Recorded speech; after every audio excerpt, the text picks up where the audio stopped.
Ross Chastain used the wall all the way around this racetrack. Logano has been the class of the field. Check out the big brain on Brad. Yeah, I need to change my underwear. With Nashville behind us and Michigan on the horizon, Brian and I are in to recap all that was the Cracker Barrel 400, as well as get ahead to the Firekeepers Casino 400. Or the Michigan 400 if you're looking at Caesars, Fanduel, and I believe another book. They forget about the race sponsor. Let's just call it the Michigan 400. I mean, they're not getting money from the sponsor, and when you have like 75 names in your title, it probably makes the website harder to format correctly. So I get it. I respect it. Brian Twining, Nashville is over. Our guy Ryan Blaney gets there, and neither of us had anything on it. So that's fun. I'm pretty sure the entire outside of like Dale Earnhardt, I didn't see very many people touting Blaney as a race winner. Probably because everybody was sour on continuously playing him and something always happening. Yeah, and we talked about it a little bit, but like there was some books where he was close to double digits or double digits. He was like 9 or 10. Yeah. And like it made a little more sense there, but I know some other books had it like at 6 or 7. I was like, it doesn't make any sense.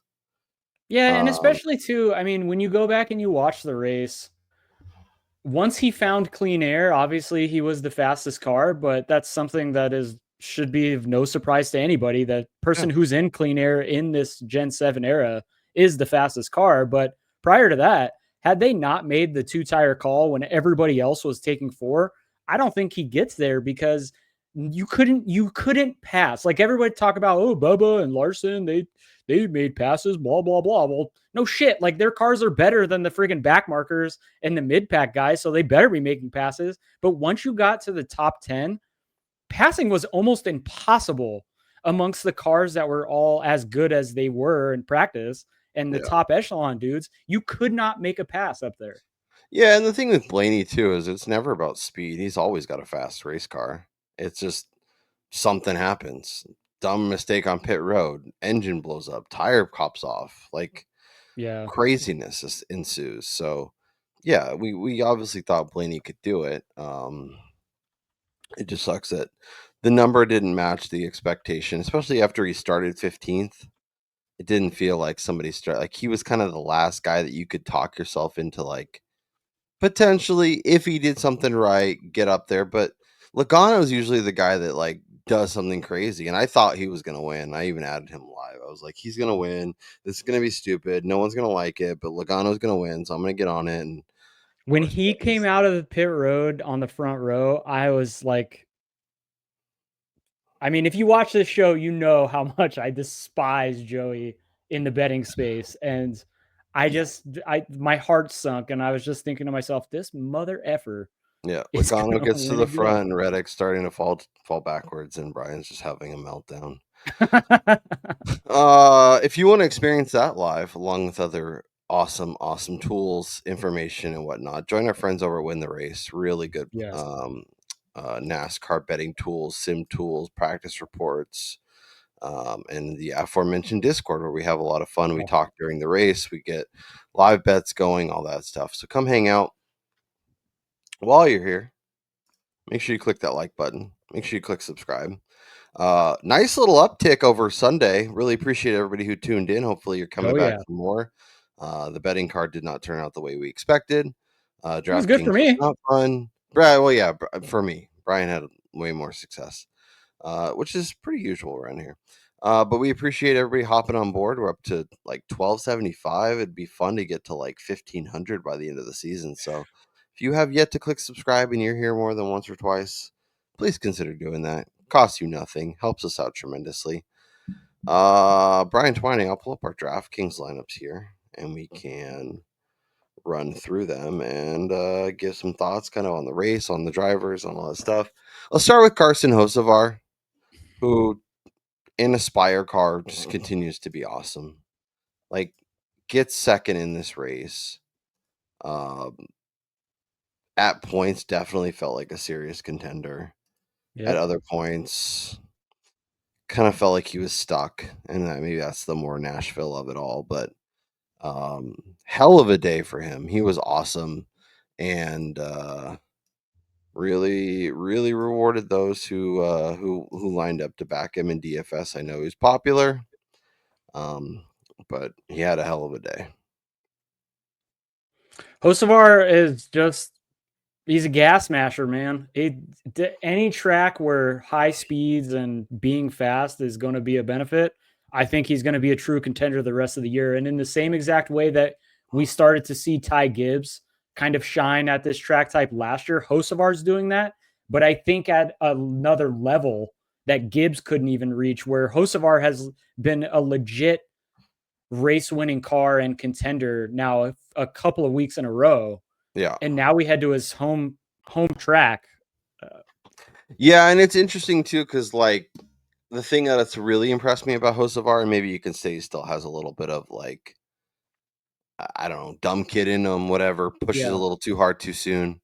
But he seems to have gotten much smarter about when to get aggressive. And Ricky Stenhouse may disagree with me, but I think in general, he's been much smarter, much like he's kind of on that Ross trajectory where he got smarter and was doing better, but still being a little aggressive. And then Ross kind of faded off, and now he's coming back. Hocevar has been really, really good. Gibbs. Let me just say this on Hocevar. Yeah. I don't understand the discourse of people complaining about the aggressiveness of Carson Hocevar being early in the race. What did we just talk about for Nashville? In the fact that you could not pass and that track position was of the utmost importance, whether you're getting that in the first 5 laps or the last 10 laps. So Hocevar pushing early and pushing as aggressively as he does is the only way he's going to win races when you're starting as far back as he did. And I don't fault him one bit. And add on top of that, he had the damn position on Stenhouse anyways. He was inside of he was inside of Stenhouse going into the corner. Stenhouse was checking up because of Gibbs in front of him. From my vantage point, that was all Stenhouse. He should have been the one checking up on the outside, not vice versa. I mean, Denny literally called him Reki on Action Gentlemental. And like, yeah, you're right. That tells you all you need to know. Like, yeah, exactly. yes. There was and you always have to think about, okay, what bets may people have and may color the way they're thinking about this race or this move. It's very true.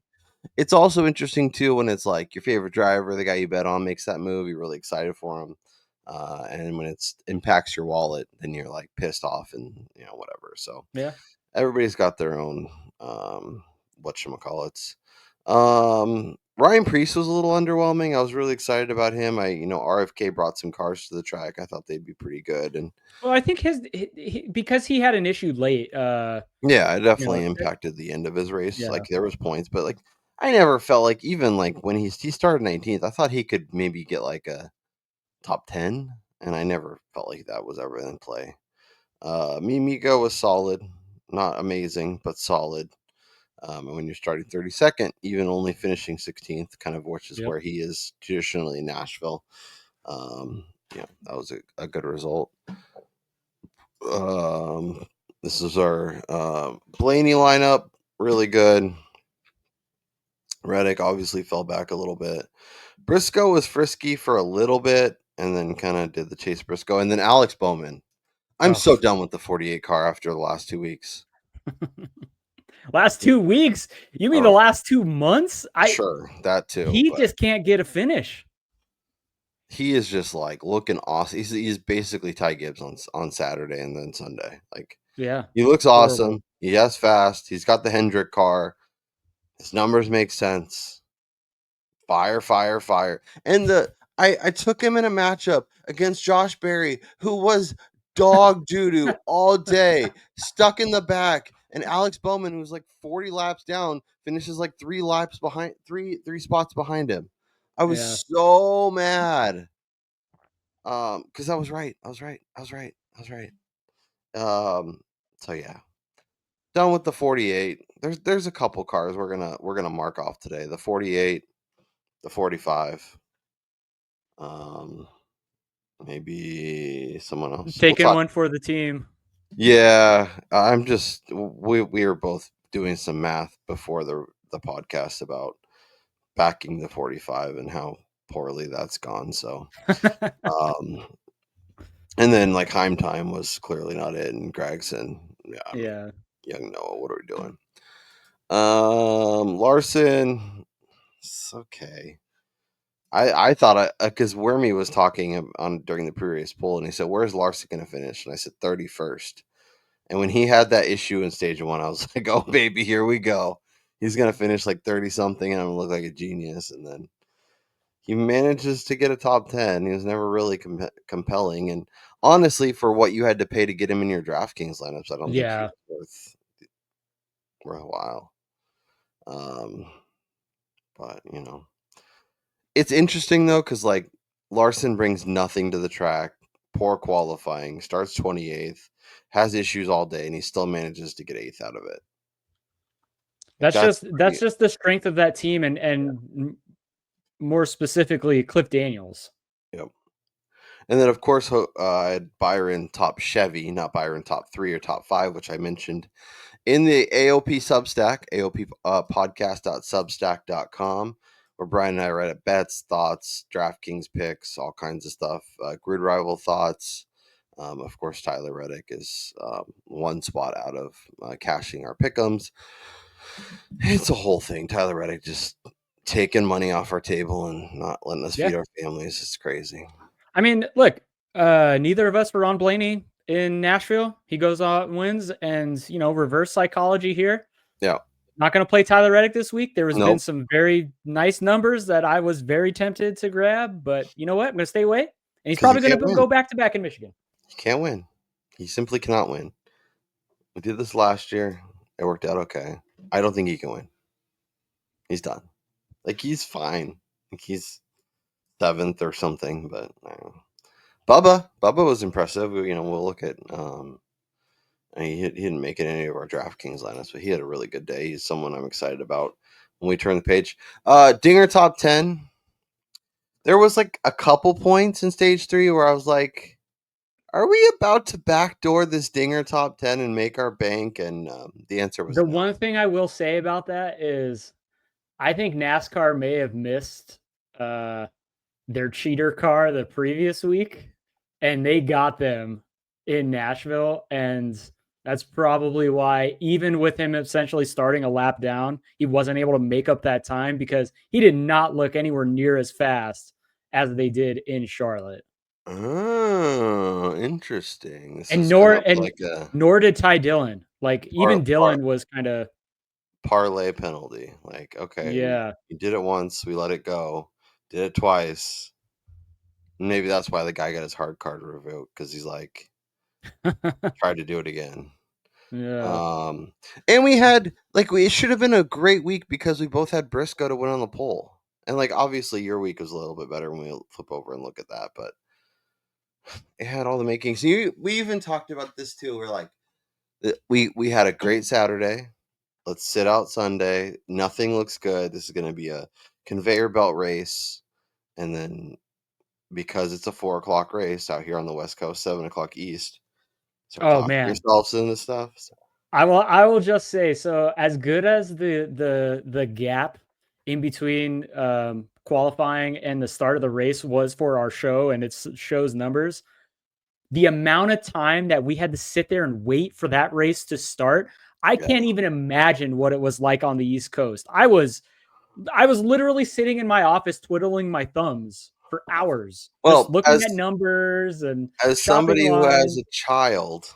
Oh man, I very much appreciate a little bit later of a race. Obviously, we're still in a good nap window. So right now, with the way that most races occur, it's kind of in the heart of that nap window, so I can kind of watch it all uninterrupted.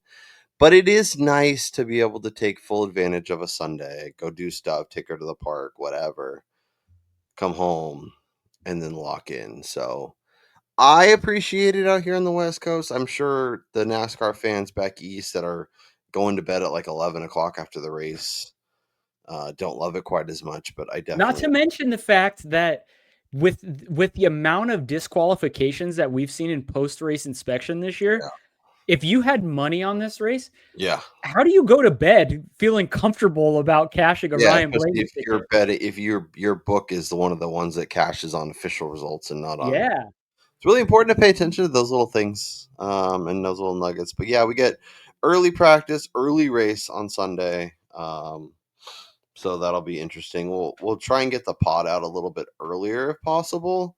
I'm planning on night golfing on Saturday, so if we can get recorded and posted, maybe I'll post a little early, like a late Saturday night kind of post. So make sure you subscribe, and turn those bell notifications on, so when that new episode drops, it'll be in your feed, so you can have a cold one, watch it, and get in on some of the good numbers, and then get ready on Sunday, and obviously I'm check out also Wormy's pre-race poll. It's the last step before your race day.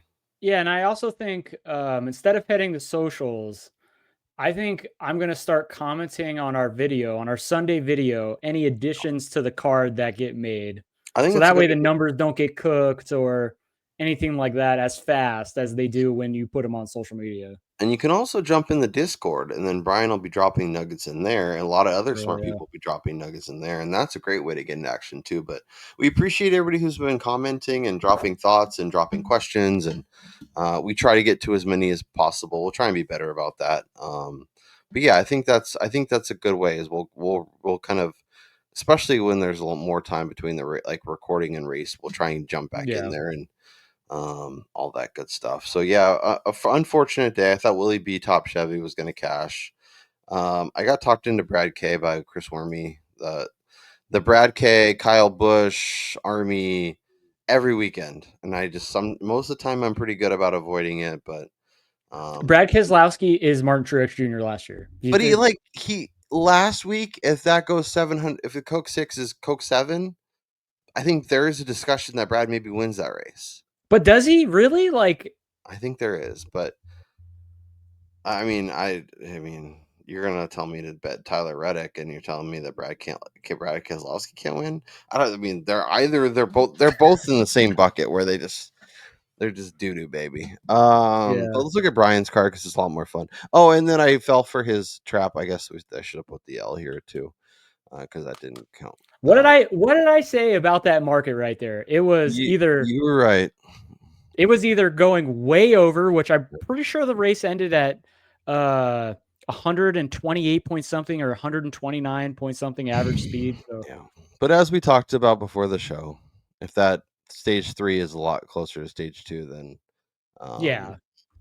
that's fine. But yeah, so you had Busher over Gibbs, which was great. I was trying to figure out how to get to Busher, and I just tailed you on that one. Average speed of the race, obviously cashed that. Byron over Larson, good call there. Byron over Bell, great call there. The Cody Ware, JJ Yaley, Chad Fincham, Those were ridiculous. like junk box trash bag car battles was hilarious.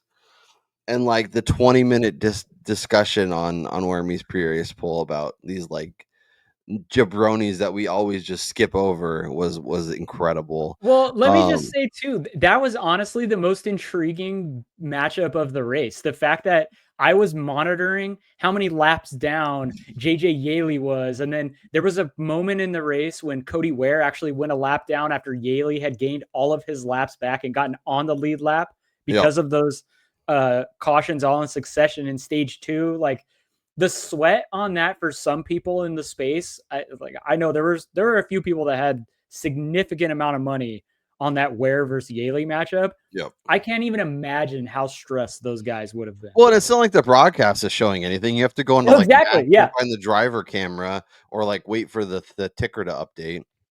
The Jones boy bet was incredible. I wanted to bet it on Sunday, but it was like 225, and I'm like, Yeah. that's stupid. Like it should be 3 something. Like I'm not. And Well, that 4 wasn't around for long. That's the no. thing. It was But even like 350, 330, 300, like yeah, that seems reasonable. true. 225 was not reasonable. Although it cashes. So Brian just like flew by me. I'm basically Kyle Larson without a wheel, and you're flying around me like Ryan Blaney. So,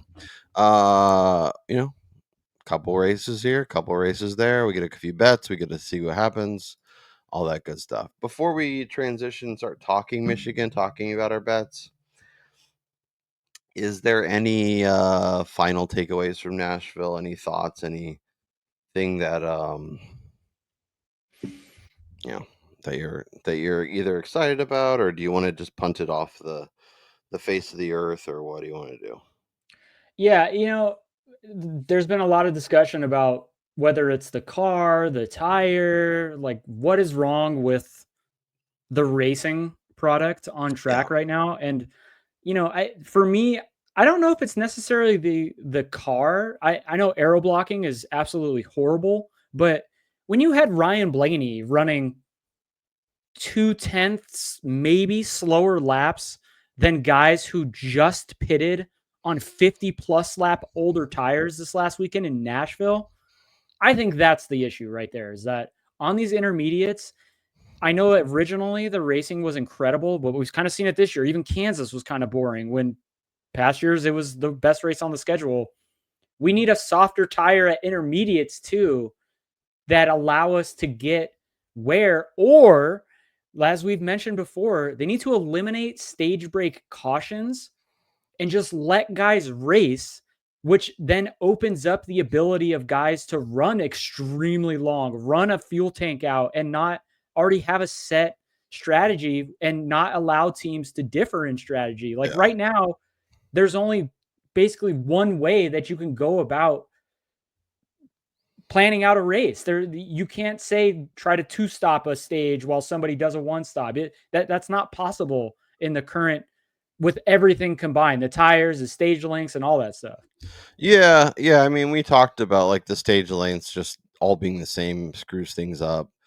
Uh, the floating cautions thing Kyle Busch mentioned was, I think, really interesting. And even if you want to give it at the every 110 laps or whatever, just award the points and let people keep going so they can take longer runs, take shorter runs, pit early, pit late, and give Yeah. a little variance and see if they can, see what they can make happen. So let's flip the page.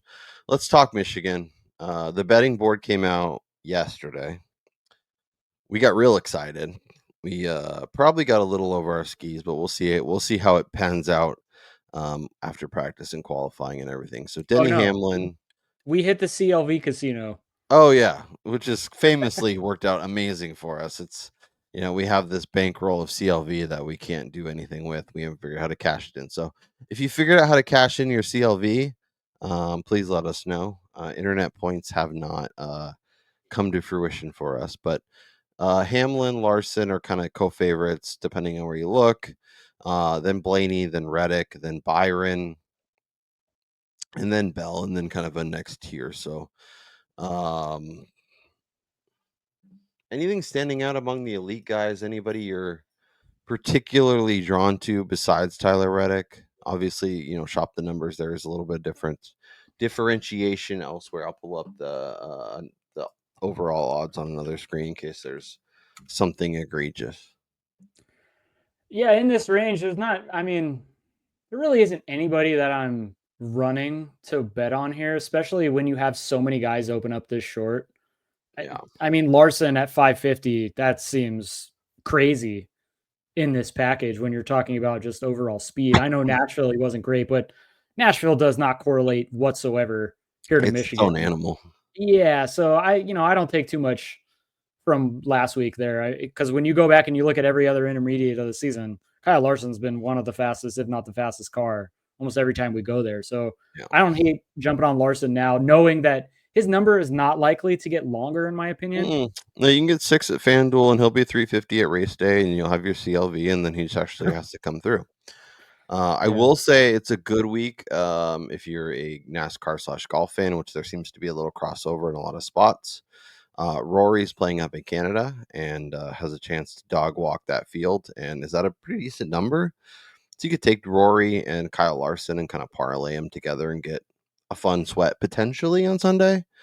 But yeah, I mean, if you want to get invested at the top of the board, I think Larson at 6 is probably the move, but I don't know.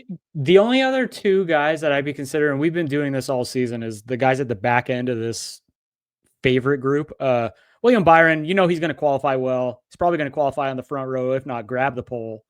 His number's been demolished this morning in that market, but at 9, he's probably going to close in that 7 range. And then Christopher Bell he's just so hard to pinpoint and handicap right now because he hasn't been great at intermediates, but he just kind of shows up during the race. And if you were to tell me when the season began that we would start to get Christopher Bell at double digits at an intermediate or at a high speed track, I'd be all over that. I mean, this is literally a guy who won 3 races in a row, and we're talking about him as the best driver in the sport, and he was like 450 everywhere. Yeah. And then like a couple months later, it's like it never happened. Yeah. So, I mean, I'm not going to do it just because I don't really trust the speed on Saturday because he hasn't been qualifying the way that they did last year to warrant a massive shortening of his number. But can it happen? Sure. Michigan, he's shown up really well at in the past. He's qualified really good here in the past. And we did this in Kansas where I kind of downplayed that and he qualified really good there too. So this could be a spot where jumping on Bell's pre numbers pays off on Sunday. Yeah, he seems to be the only one that really has a lot of value. Even Byron, like you were mentioning, it might close 750. It's already I don't think there. he's going to get too short. It's already there in a lot of spots. So like there Yeah. seems to be some Byron steam. If you have FanDuel and it's still 9, obviously fire away if you really like Byron this week. But yeah, his numbers are going. So I think at the top of this board, I'm gonna let it kind of pan out in practice and qualifying and see where we end up. I think the next range is interesting. Chase Elliott, who Ross outright, Chase over Ross, cash neither. Thank you. I can't do the Chase Elliott thing. Carson Hocevar, who's now 16. What's his best number in market? Yeah, he's like you can get a 20 at Rivers up right as of recording. Brian and I got a much better number than that. It was there. So when the floodgates opened yesterday morning, there was some numbers posted and some craziness ensued, and now the market's really settled. Yeah. It's pretty. I don't know if they I don't know if we're just like tricking ourselves into thinking we have one up, or if the books really kind of made a boo boo, or what happened. But there was some in theory opportunities when the doors opened, but as we sit now, you can't bet Carson Hocevar at 20 or shorter. No, that Kyle and I were talking about this prior to jumping on here. He's currently the exact same driver as Ty Gibbs was at this stage of the season, where he's showing up fast every single track. Everybody's starting to bet him. The books are starting to adjust and price him probably where he shouldn't be. But we always thought Gibbs should be 20 and he was like 14. So we're getting the same kind of idea, but at least but he's also in JGR equipment versus Spire. So Now Carson Hocevar, if you can still get him at 25, which there's one place in Vegas which still has it, and if I'm not mistaken, there was one prior to us jumping on here. I thought I had seen a 25 somewhere. Yeah, so that would be your lowest buy price if you can still find a 25. Yeah, just because, look, he's going to be qualifying as one of the last 10 guys to go out, and Spire has always brought extremely fast equipment on Saturdays, especially in this package. And with him going out late, he's probably going to qualify in the front 3-4 rows, and he's going to look good in practice, something he's done pretty much for the last month plus. And the number, he's currently 14 in some spots, which is asinine. Like, you cannot bet that on Hocevar right now, but the number from 25, if that's available, it's going to get shorter. Yeah, I was looking at. I'm just pulling up something on another screen, but yeah, there's definitely been some aggressive movement. I'm checking a number to see if it's um factual because it would make me laugh. Like, wow. So if you like Ross Chastain this week, don't bet him at BetMGM where he is currently 10-1 to win the race. Bet him at 20-1, like where he is basically everywhere. I Yeah. am curious to see if people come back to come closer to what MGM has, or if they decide, oh, well, we're being stupid, and maybe they just got a big bet and they move their liabilities so they don't get screwed. But kind of interesting. So Logano, Chastain, Briscoe, KFB, who Nope. I mean, we talked about it, like me and you buying before. Like this is a good spot for him. He's got a little bit of auto club corollary, but Yeah. it's him and Brad. They're both interesting, but like they're not gonna win. This is a spot where they could actually win, but I'm not betting. If I was getting 45 on Kyle Busch, I'd maybe consider a little nibble, but not 22. Yeah. No. Keselowski.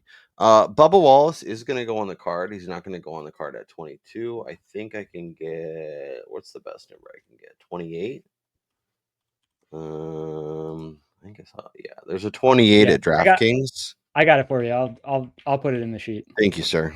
I like Bubba Wallace. I like what I've seen.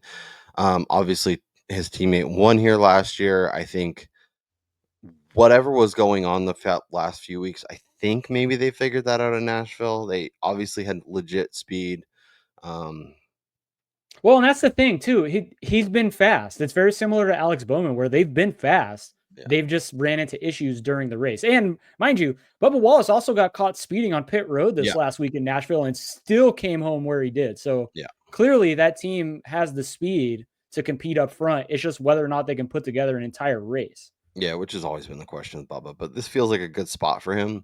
Yeah. I don't love 22, but if you can get, I think 25 or better, I'd be in on that.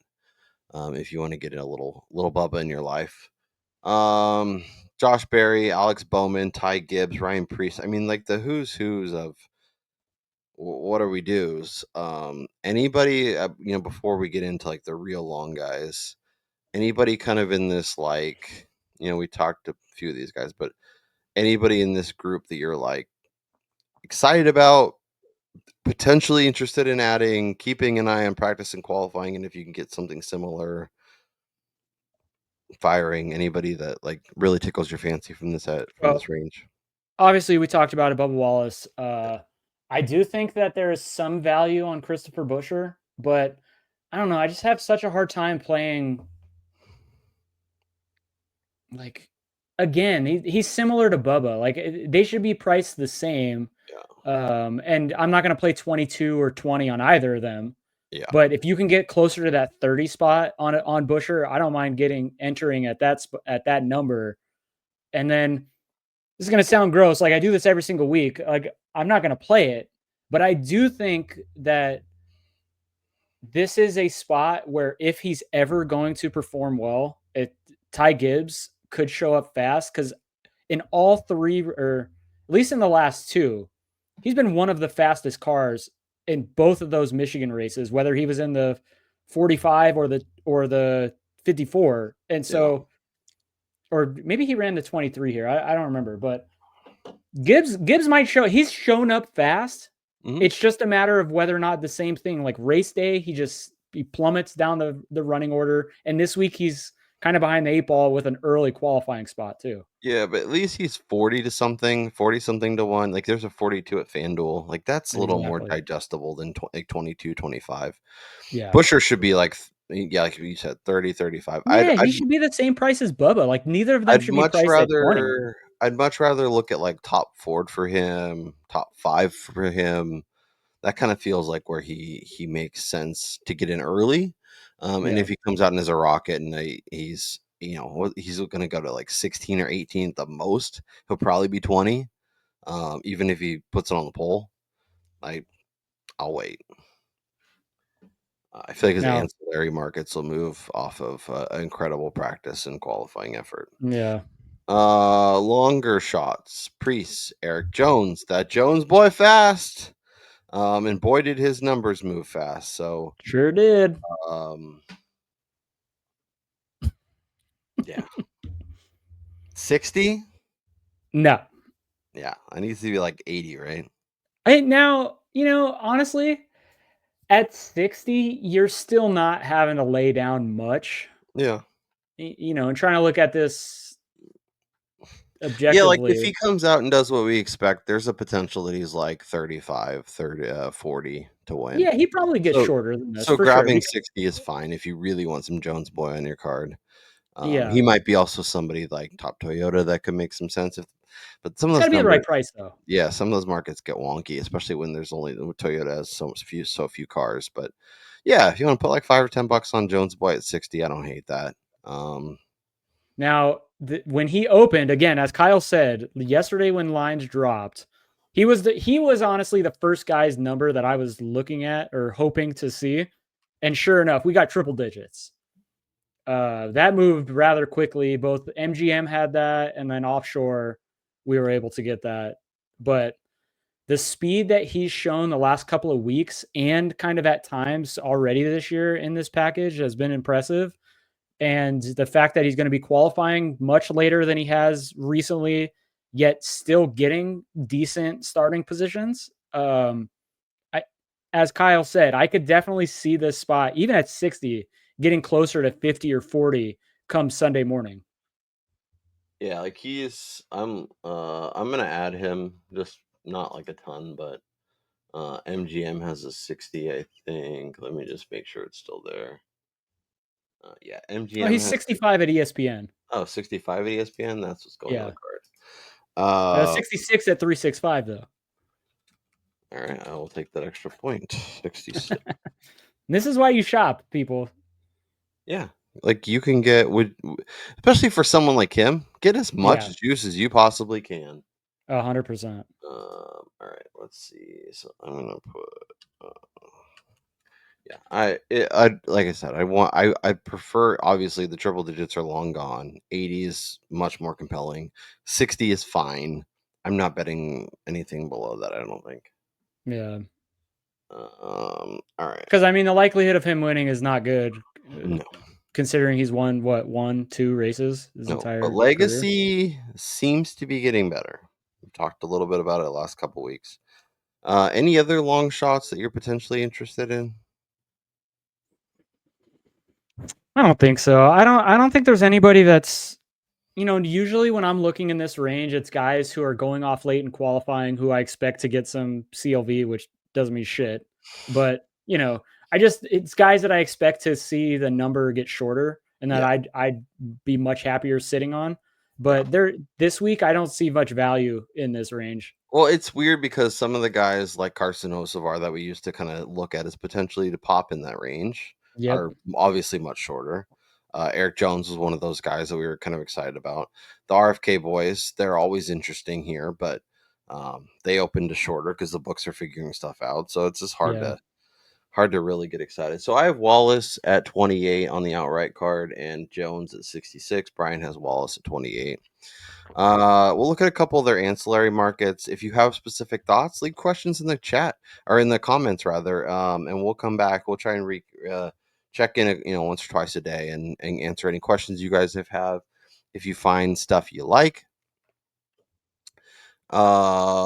Larson, Byron, I don't know, the top Chevy markets, not really that compelling. Chastain at 8. KFB at 10 to be top Chevy seems a little more fun than to win the race. And maybe it's not realistic, but like you could tell me chance. No chance? No. Okay. So this is similar. So You think Kyle and he I has had a been better chatting chance about. to be the top Chevy or to win the race? First of all, I don't think Kyle Busch has any shot in hell of winning the race, let alone being the top Chevy in beating William Byron, Kyle Larson, Ross Chastain, Carson Hocevar, who I would take Kyle Busch all day, every day coming up here in Michigan. And even like other guy like Alex Bowman, who can't finish. I'd rather have him. Alex Bowman can't even finish stage 1 without crashing. Fuck that guy. Top Ford, Blaney, obviously. I think like Busher at 550 is way more compelling than 22-1. 100%. Yeah, this is where I think you can get some value on 16. That's really nice. Busher, especially pre-practice and qualifying, because Chris Busher has been. This is easily his best season ever on Saturday in terms of how he's been qualifying. He's going to be going out similar range that he has been recently. He's probably going to start near inside the top 10 and probably better than Keselowski, Barry, Priest, Cindric, Gragson, all of the guys below him for sure. And, his number is only really going to get shorter unless, say, Barry or Priest looks better than him in practice, which hasn't been the case for quite some time. Yeah. I don't even hate like taking like a unit and splitting it up between Busher and Keselowski. I'm not touching Brad. No, he can't. He is Martin Truex Jr. Everybody's going to continue to bet him and think I don't he's need him to win. I looks just need him fast. to get near the front and be the top Ford. Yeah, he could get near the front and then he wrecks or something happens. Like Eric Jones at 20 to be top Toyota, especially given his outrights at 50. I don't hate it. All right, when you put it into that, yeah, if like you're looking at Eric Jones to win at 50, and you're looking at Eric Jones to be top Toyota at 20-1, I think I'd rather, especially as you mentioned, with all the Chevys and the Fords. If you told me Eric Jones is like Tyler Reddick does something dumb and he finishes 9th or 11th, Denny has a bad day, Bell's just mired in traffic. We love Bubba, but I don't know. Like you told me. Okay, so when you look at this though, and you see that both Denny, Reddick, or all three of Denny, Reddick, and Bell are all priced inside 10-1. Yeah. In the scenario that Eric Jones tops Toyota, he probably wins the race. He's probably finishing inside the top 3, beating those guys. And right now at the same book, you can get his top 3 at 17-1. Okay. And you allow for one of Denny and Reddick to finish ahead of him. Yeah, no, that's. I would much rather play that. You could have both of them finish ahead of him, and he could still get top 3. Yeah, okay, so in that scenario, I do think if you're going to play Jones as a long shot top Toyota, I think you also have to play top 3 for, you have to split that unit up or whatever you're going to play on that and take a fraction of it and play on the top 3 market as well. Well, and I think that's a great way to think about it because a lot of times there's a lot more wiggle room and the number's really not that different when you look at manufacturer markets. Yeah. But when we're talking it through, and that's why we do this, and you're telling me I can get 17-1 and I have room for 2 other Toyotas to beat him and he can still cash that. Yep. I like it. So I think that's a good call, Brian. Let's go to match bet, see if we can't find anything interesting. Larson versus Denny, no thank you.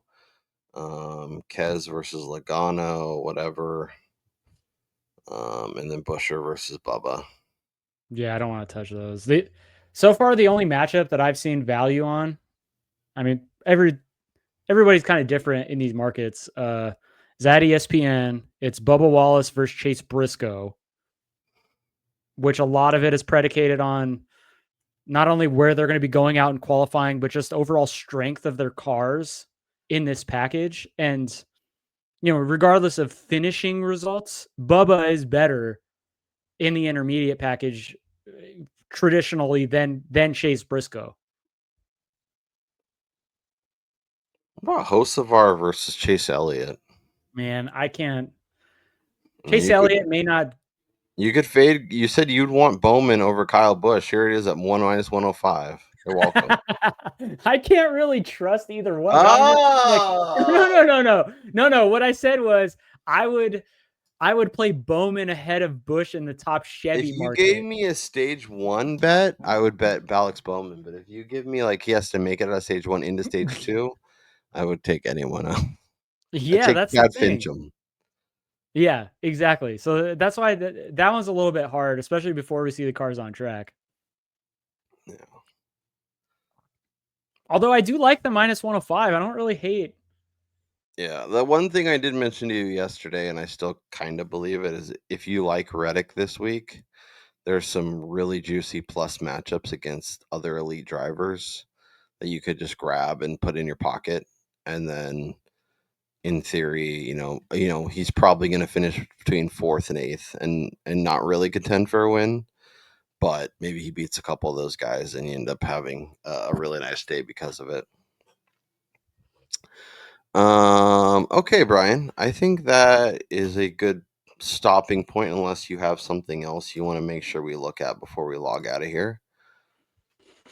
I mean, obviously we could look at qualifying numbers again. I mean, they've been Oh, kind of yeah, that's a cooked. good call. Let's see if there is anything worthwhile at this point. Hamlin, Logano. What's Jones' boy? Jones 20? It's a little bit too short for my liking. Yeah. Busher, nah. Bubba I 22? am gonna put so I'm gonna put the Bubba one on the card, and I'm trying to get down on that. This is gonna be much smaller than my plays last week. Look, we didn't put the Briscoe one on the card, but I went very heavy on Chase Briscoe last weekend just because I thought that number was insane. This week I have less confidence, and I think the books have adjusted, which is why you see even guys like Alex Bowman and Michael McDowell priced at that 25 range when they're going out amongst the first 10 cars and basically have no shot at claiming the pole. Yeah. Yeah. And Yeah, I think outside of that, like I don't I think think there's anybody that's priced super long that I has think a chance this Bubba weekend. and Jones make sense at their numbers given what everything else looks like. Um and Byron, you could have gotten much longer, but still Well, so interesting. yeah, because Byron opened at 13. That was a good number on Byron. I would have bet that. Hocevar opened at 14, and that's been crushed. No. All right. Well, I have Bubba and Jones to win. Brian has Bubba for the pole, Bubba to win, and Bubba over Briscoe. It's a big Bubba week here over at the Angle of Pursuit. As Brian mentioned, we'll be looking for odds and markets and things we want to add to the card. We'll drop those in the comments as they pop up. And whatnot. Like I said, drop comments, drop questions, drop thoughts in there. We will recap. We will try and double back as much as we can between now and the weekend to answer any questions you guys have as you kind of build your betting card early in the week. We'll watch practice and qualifying on a nice little early Saturday with a little cup of Oh, it's coffee. Make a morning of lovely. it.